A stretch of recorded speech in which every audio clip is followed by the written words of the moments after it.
ဒီနေ့တော့ကျမက inner child healing လုပ်တာမဟုတ်ဘူးဒါပေမဲ့လို့ဒီတွေ့နေကြကလေးမလေးကိုပဲကျမအဝေးရနေပြီးတော့လှမ်းပြီးတော့ကြည့်တယ်ပေါ့ပြောရမယ်ဆိုလို့ရှိရင် but eyes view နော်ငှက်တကောင်အပေါ်ကနေပြီးတော့ဝဲပြီးတော့အောက်ကအခြေအနေကိုလှမ်းကြည့်တယ်လို့မျိုးပေါ့နော်အဲကြတော့ကျမဘာကိုလှမ်းပြီးတော့မြင်နေရလဲဆိုတော့ဒီကလေးမလေးကပကြီးဆွဲနေတယ်အရန်ပကြီးဆွဲတာဝါသနာပါတယ်သူပကြီးဆွဲတာကကျောင်းစာကိုပါထိခိုက်တယ်အထူးသဖြင့်သူမိဘတွေထဲမှာအမေကလုံးဝသဘောမကျဘူးရိုက်ပြီးတော့ကိုပဲသူဘလို့ရိုက်ပြီးတော့ကိုပဲကျမကိုဒီကလေးမလေးကိုဆုံးပါတယ်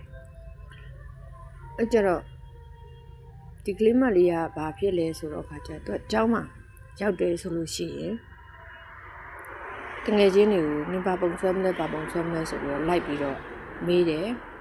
မေးပြီးရခါကျလို့ရှိရင်သူတို့လိုချင်တဲ့တငယ်ချင်းတွေလိုချင်တဲ့ပုံတွေကိုထိုင်ပြီးတော့ဆွဲပေးတယ်သူစိတ်ထဲမှာဘာတွေးလဲဆိုရင်အိမ်ပြန်ရောက်ရင်ရိုက်ခံရအောင်မယ်ဆိုတာသူသိတယ်မင်းပေါ့နော်သူအရန်ဝါသနာပါတဲ့အလုပ်ကဘယ်နှနာရီလုပ်ခွင့်ရတယ်လဲအမေရိုက်တဲ့အချိန်ကဘယ်နှနာရီကြာတယ်လဲပေါ့အမေကတော့နာရီကြာကြီးထိမရိုက်နိုင်ဘူးလေမိနစ်တောင်မှပဲ10မိနစ်2မိနစ်ပေါ့သူလွှဲရိုက်နေကြမှုနဲ့ရိုက်နေတစ်ချက်နှစ်ချက်သုံးချက်ပေါ့ခေါင်းခေါင်နိုင်ဒေါင်းဆို3ကောက်အဲ့လောက်ပဲဆိုတော့ခါကျတော့သူကဘာလို့တွေးလဲဆိုလို့ရှိရင်အမေရိုက်ရင်မိနစ်ပိုင်းမယ်ငါကတနေ့ကုန်လုံးဆွဲရတယ်မအိမ်မချင်းဆွဲရတယ်ဟိုတင်မဲ့ဆွဲခိုးပဲဆွဲရမ်းကောင်းမာတာနော်သူအဲ့လိုမျိုးတွေးပြီးတော့သူကဆွဲခဲ့ဒါပေမဲ့လို့နောက်ကြတော့သူ့စိတ်ထဲမှာဒီကလမ်းကြောင်းမမှန်သေးဘူးဆိုတာကိုကလေးမလေးကသိတယ်ဘာလို့လဲဆိုတော့ခါကျတော့အိမ်ပြန်ရောက်တဲ့အရိုက်ခံနေရတာအဆင်မပြေသေးဘူးပေါ့သူဘလောက်ပဲရိုက်ခံနိုင်အဲကြောင့်နောက်ကြတော့သူလှုပ်ချင်တဲ့အရာလေးလှုပ်လို့ရအောင်အမေနဲ့လည်းပြေလဲအောင်သူစာပြန်ပြီးတော့ကြိုးစားတယ်အမေကရိုက်ထားလည်းမပြောနဲ့အဆင့်1 2 3ကနေပြီးတော့ဟိုးအဆင့်20 29 28ထိထိုးဆင်းသွားတယ်အဲ့တော့ကိုဝါဒနာပါတာလုပ်ဖို့အရေးကို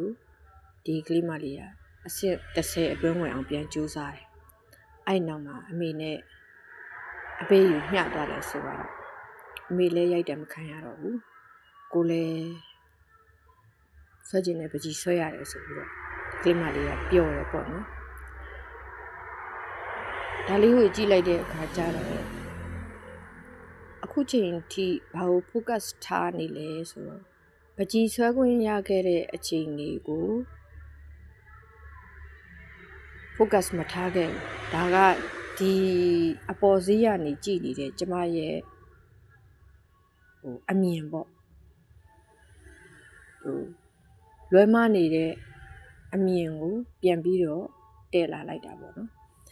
လှမ်းပြီးတော့ကြည့်လိုက်တဲ့အခါကျတော့ကျမဒီကလေးမလေးကဘာကို focus ထားနေလဲဆိုတဲ့အခါကျတော့ပကြီးတော့ဆွဲနေတယ်ဒါမဲ့လို့ဒီနေရာကနေမတိုးတက်ဘူးဘာလို့လဲဆိုတော့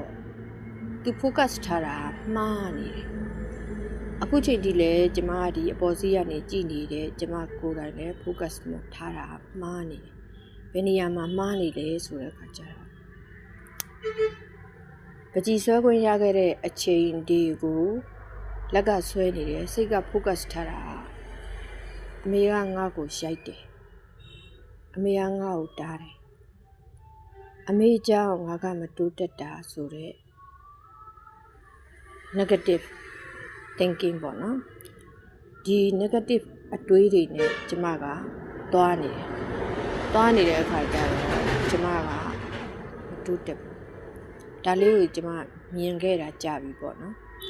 အခုမှပြန်ပြီးတော့ဒီဗီဒီယိုကလစ်လေးတစ်ခုအနေနဲ့ဖန်တီးခြင်းလို့ပြန်ပြောပြတာ focus ထားတာမှားနေတယ်ခ ခံရသူဘက်ကနေပြီးတော့ပဲခံစားနေတယ်အမှန်တကယ်ကတော့ကျမတို့တွေကဒီကိုအမြဲတမ်း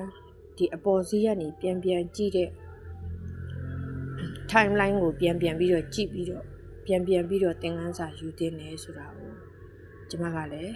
ဒီကျမရဲ့မိတ်ဆွေတငယ်ချင်းအပေါင်းအသင်းအားလုံးကို message လေးတစ်ခုပေးချင်တာကျေးဇူးတင်ပါတယ်ရှင်